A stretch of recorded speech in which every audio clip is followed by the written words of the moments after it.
Good morning, gang. Hump day, Wednesday. All right.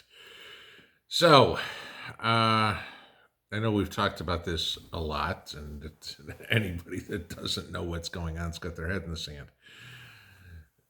We all know why the government, the administration in power, wants all these migrants to come over. Whether it's El Salvador, Honduras, Haiti, Afghanistan, whatever it would be. Okay, the government wants them because they are potential new voters. Hey, we're going to give you a bunch of freebies and everything like that. Just keep voting for us and we'll give you housing and food and cars and phones and God knows what. Okay. The other side of it, I mean, that sounds great for all of us speculating. Okay. The downside to that one is you still got to be a citizen to vote. Okay. Let's leave that one there. This is more likely the idea. We all know that corporate America is pretty much leftist. Okay, very much. I mean, the list of companies. I mean, the tech companies. You can't buy. You can't get a cell phone carrier that did not support Biden for president. Okay, I mean, every single one of them. All of us say we don't want to do business with the companies that support this communist regime. Unfortunately, if we want to participate in some of the pleasures of life, i.e., communications, internet, buying a car, whatever, it's kind of hard not to. So here's the thing, and this is we're seeing more and more of this come out lately. Is there's no more hiding it, backroom deals or anything. This is all now coming out in the open, and corporations are now just flat out saying, "Bring them in. We want to hire them."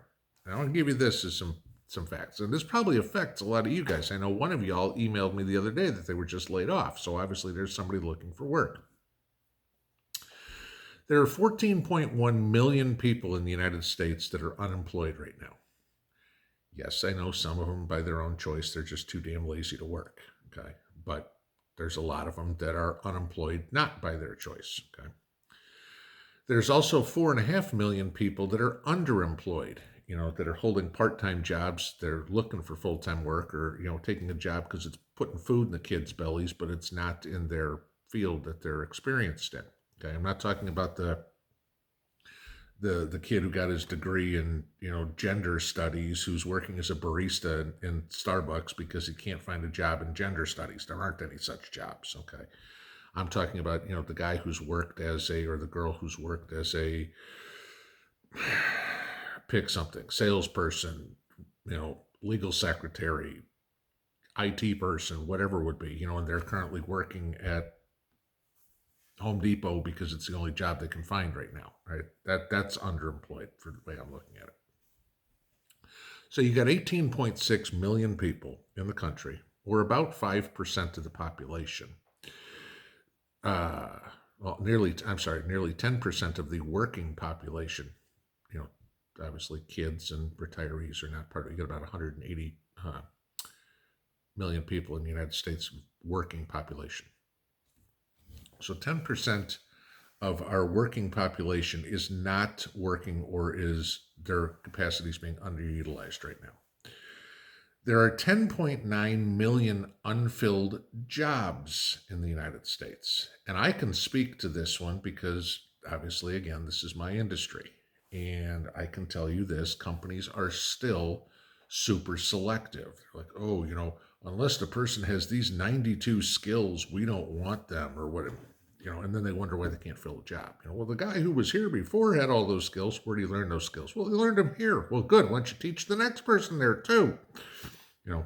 Companies don't look at it that way. They want another company to train the person. And then they want that person that can come in, they can hire them. And at 8:05 on Monday morning, they're productive. Okay? It just doesn't work that way, but, too many people in corporate America don't believe it. But here's where it comes into. The corporate executives, i.e. the ones that are the billionaires, okay, say 46 ought to use his massive Afghan resettlement program to fill all these unfilled jobs in the United States. Okay.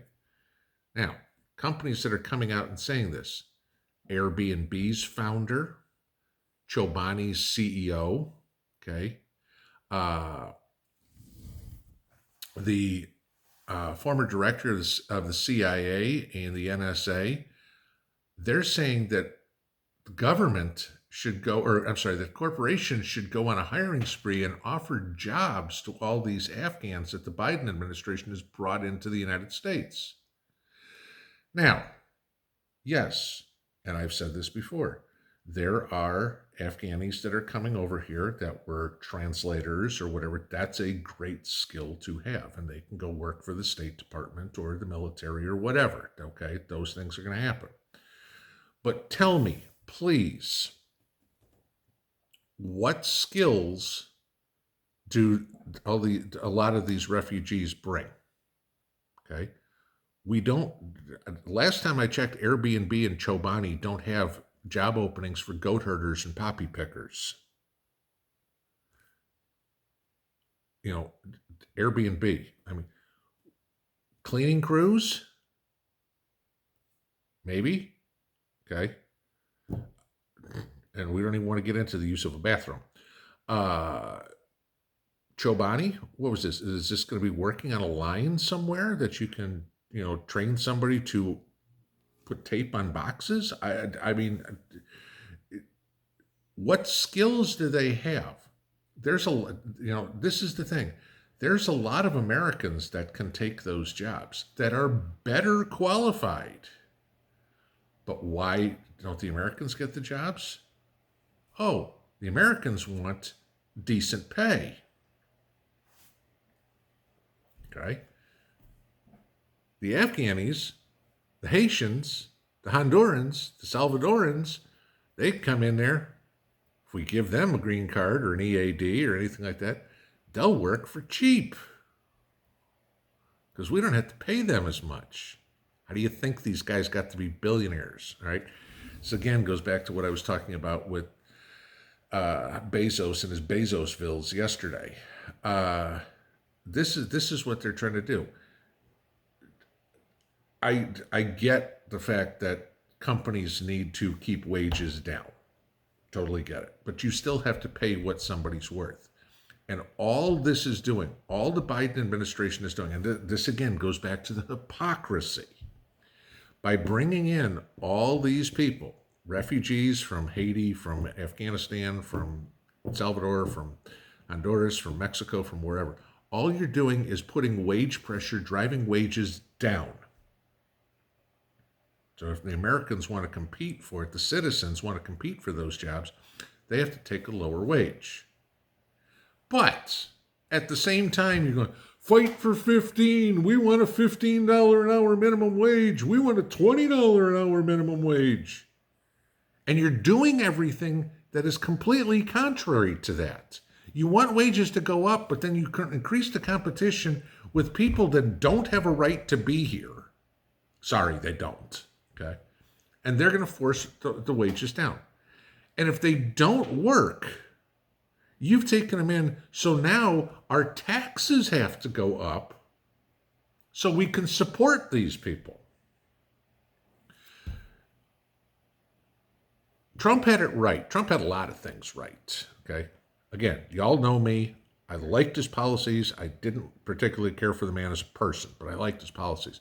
But he instilled a merit-based immigration system. That I completely agree with. You've got skills that we don't have enough people of. Again, you know me, I recruit in the IT industry. There's a lot of Russian, Indian, even Chinese IT personnel. They come in, they fill those jobs with U.S. companies. Hey, more power to them, okay? But nobody can honestly tell me that there aren't enough people qualified in this country to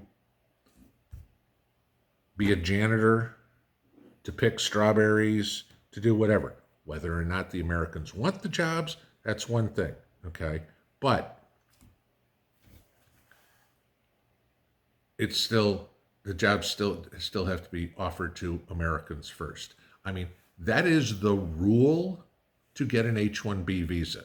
The company has to prove that they have exhausted all efforts to hire an American citizen or green card holder before they can offer somebody an H-1B. What's going to be the rule now? Gee, whoever's the cheapest wins? Well, under the table, we've all known that's been the rule anyway. This is the next debacle that 46 is doing to destroy the economy.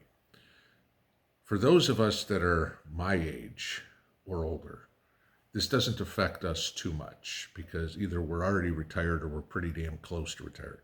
Okay, there's nobody from El Salvador is coming in and going to replace me in my job. It's just not going to happen. I can't do what I do. But for all those people that are in their 20s, their 30s, maybe even into their 40s, that are still growing in their career, haven't reached their peak earning capacity yet or anything like that, this is just going to drive everything down. Houses are getting more expensive, cars are getting more expensive, food is getting more expensive, and this is going to drive your wages down. This is exactly what the World Economic Forum wants to do.